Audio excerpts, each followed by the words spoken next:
What's the next great prophetic event?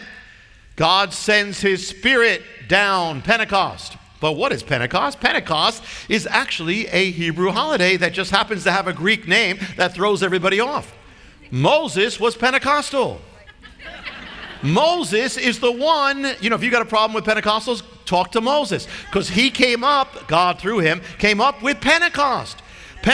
Not the name, he came up with, he came through him. He said, count 7 sevens, and then the 50th day called Shavuot. So Orthodox Jews are celebrating Pentecost. Orthodox Jews are Pentecostal in a sense, without knowing it. They may not act that way, but they are Pentecostal because they're celebrating Pentecost. And in fact, in some of the Jewish books, books where they don't know, I'm not talking about Messianic, they call it, this is our holiday, it's Pentecost. We celebrate Pentecost. So here you've got now the Spirit. What is Shavuot, Pentecost? It's the feast where God dedicates the first fruits of the summer harvest. And so what did God do? He took that 120 and he dedicated them with the Holy Spirit, and they spoke in other tongues because it's the first fruits represents all the nations that will come in this harvest. And so then what happens? They go out from Jerusalem, because what's next in the Hebrew year? Just like clockwork, it's the summer harvest. Go out, the fields are ripe. Go out and reap now. Where are we right now on the prophetic calendar? We are right now in the summer, somewhere.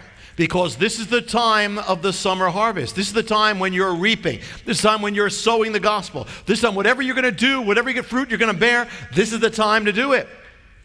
But what happens now? Here we are. But the thing is, so we have on the Hebrew calendar, you've got the spring holy days beginning, then you have the autumn holy days, the end. So you've got these two things here. And so if you just didn't know anything, we just went by the Hebrew calendar, you could basically preach the gospel, because you would be saying, first, we are saved by the blood of the Lamb. It begins with Passover, my salvation. Secondly, we have new life coming. We have then comes resurrection, first fruits. Then comes Pentecost, the Spirit. These are all Hebrew holidays. So you've got the gospel there. Now, the early church, they celebrated all these holidays. And Christians celebrate them to this day. The crucifixion, the resurrection, and Pentecost. But they're all Hebrew holidays. Think about it. Why did the early church celebrate these things and not those? Why are these holy days that we are entering into now, why are they a mystery to most Christians? Most Christians know Pentecost, Passover, but they don't know trumpets, Yom Kippur, and Sukkot tabernacle. Why? Very simple. God fulfilled the first ones in his first coming. He has not fulfilled them prophetically yet into the second coming. There's two periods of holy days, and there's two comings of the Messiah. The first is the spring, and so he fulfilled it. But these are just as much a part of your faith as these are. The only difference is prophetically they have not happened yet.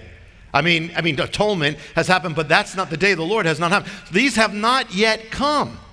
So so we know, so the Christians know Passover, and they use the word Easter. Easter is not a good word to use because, and it's not, and there's actually confusion about it. It's not exactly Ishtar, but it's another goddess. And so the thing is, you don't want to use a pagan word to speak about the resurrection of God, but you're not going to condemn people. But listen, it is not Easter, it is Passover.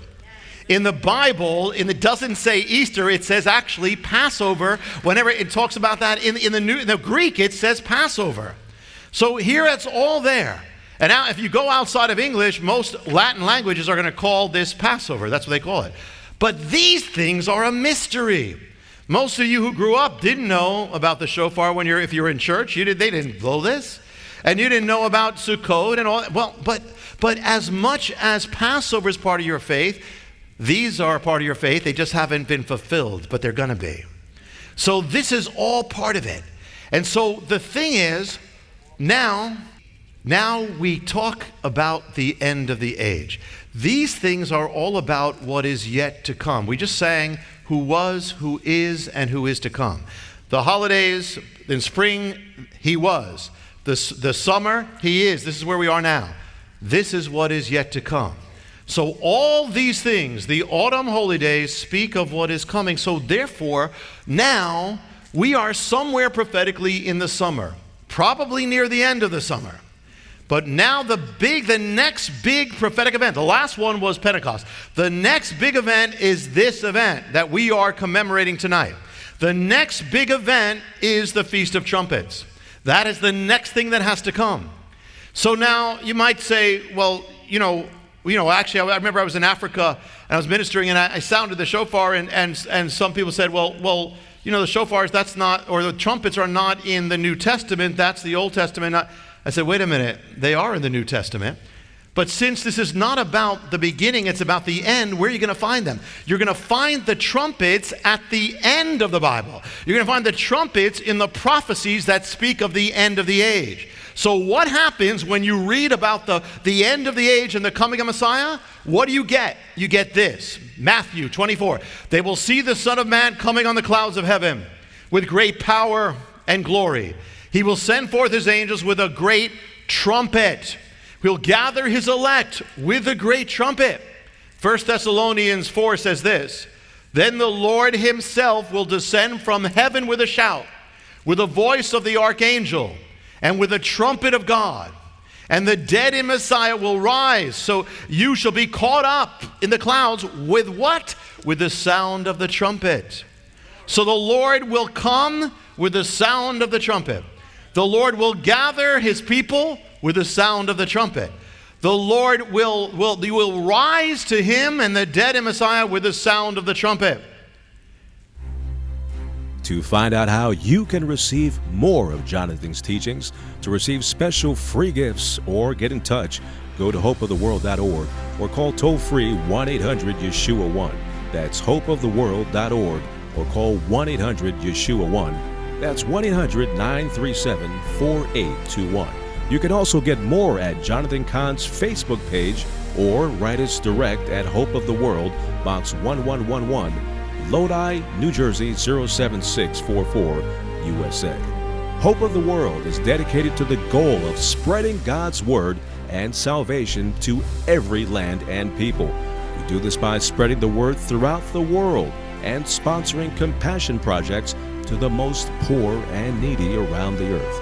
To get in touch or have a part in God's work, just write to Hope of the World, Box 1111, Lodi, New Jersey 07644, USA. Or go to hopeoftheworld.org or call 1-800-YESHUA-1. That's 1-800-937-4821.